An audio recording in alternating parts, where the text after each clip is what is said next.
Hey guys, what is up and welcome back to the channel. It's your boy JB Pixels here. I'm going off on the limb right here and I'm starting something new. I want to show you what the rideshare economy is like in New York compared to anywhere else. This is going to be a short series and this is going to be things that I want to see improve. This is things that I want riders to know where it's different, and I want to help drivers along to be better drivers. So welcome to Rideshare Reel by JB Pixels. So let's start off with where it differs to be an Uber driver in New York City versus anywhere else in the world or in the United States. For starters, all you need is a vehicle with 4 doors. You need to have a vehicle with 4 doors. It has to be in good condition and it has to have no commercial branding. So any vehicle 2005 or newer. So you can have vehicle 2006, you're good to go. You're required to have a New York State driver license and a registration. Your vehicle must be registered. It never says specify where it needs to be registered. I've seen cars in New York working in the suburbs area. Connecticut plates, Jersey plates, New York plates, they all interlock. They all can work in the same region. And you have to have insurance liability at $25,000 bare minimum. However, these requirements are not the same in the city areas such as Queens, Manhattan, Brooklyn, Bronx, Staten Island. You need to have special license. You need to meet special requirements.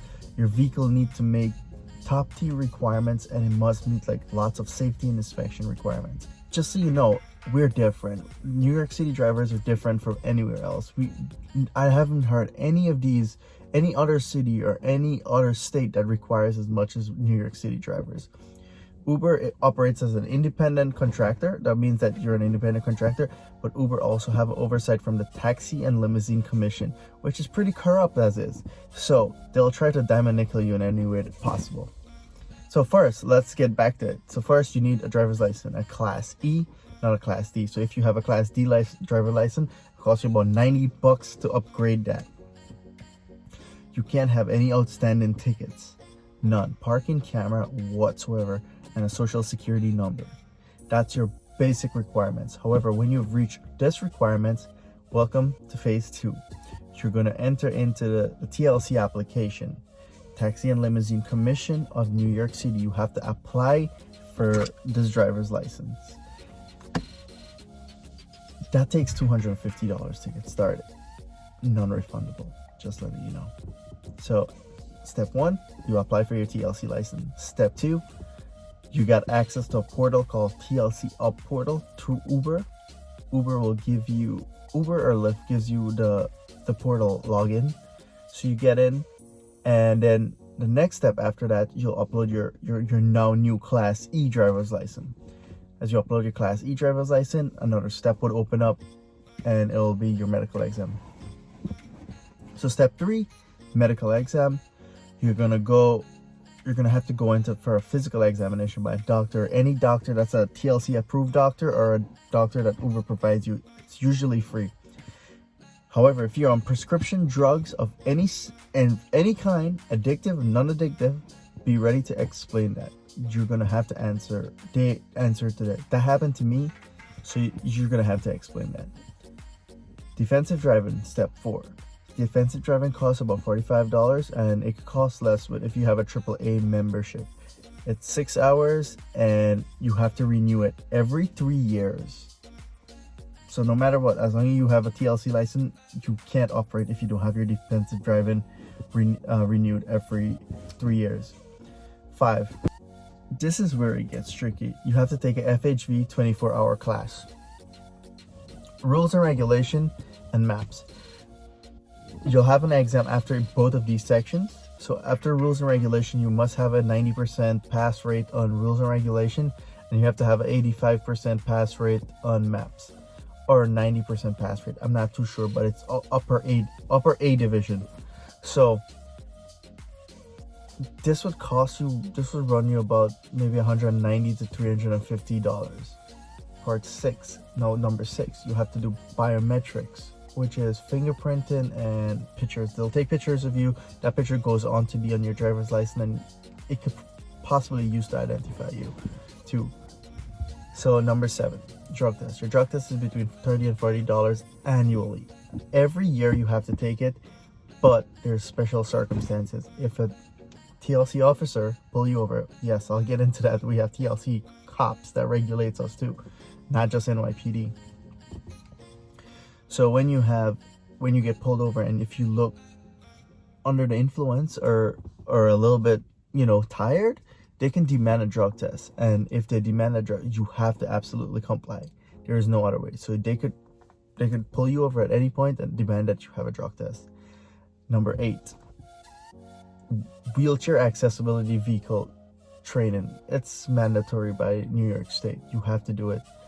It'll show you how to get people in and out of your vehicle that are using wheelchairs and stuff like that. It's a 4-hour class. It costs about $60. Sometimes you can get it free from Uber. So those are the 8 requirements that is needed for just to get started on your to acquire this license, which is your TLC license. If you pass all of this, you will get your TLC license within 2 weeks, 2 to 3 weeks. Then you can go to Uber and you'll take the next step on where you can acquire your vehicle. In a future video, I'll explain about how to acquire a vehicle, or how to get a vehicle going, or how to get registered with a vehicle. As of right now, you're not allowed to register any vehicle in New York City, no matter if you have a TLC license. So what it all comes down to, make sure you pass this. So acquiring your TLC license from start to end will cost you about $750 initial startup costs. So if you fail to meet any of these requirements, that is $750 you just tossed away. It's a risk. And if you know you can't comply with any of these requirements, you shouldn't be applying for a TLC license. Because if you fail it, you'll have to wait 1 year. And after you wait 1 year, you got to redo it all over again. And then you never know if you'll be able to drive with a company. For example, Uber, as of April 1st, 2019, Uber clearly states on their website they would not be accepting any new TLC drivers application. So good luck. And if you're out there trying to get a TLC license, good luck. So with all that being said, you see, being a driver in New York City isn't like being a driver anywhere else in the world or New York. We're screened a lot. We have a ton of oversights. So we have to be under the best of our game. Sometimes it's really difficult to do so when you're always under pressure from the cops. As driver, the cops really comes after TLC drivers, and you feel like you're a target. Riders really don't respect you because they feel like this is just, basic. They underrate what we have to go through. Riders, and if you're looking at this and you want to help along, just be respectful to your drivers. And if a driver says, hey, I can't stop there's a bus lane, just get ready, to move, because we can't stop there. So that's all. On my next video, there's a couple of other things that I want to address. I want to do like top 10 things to increase your rating as a driver, top 10 things to do as a rider to respect your driver and to increase your rating as a rider. Yes, you have ratings, and we mess with them a lot. So check you guys on the next one. JB Pixels on Rideshare Reel. Peace.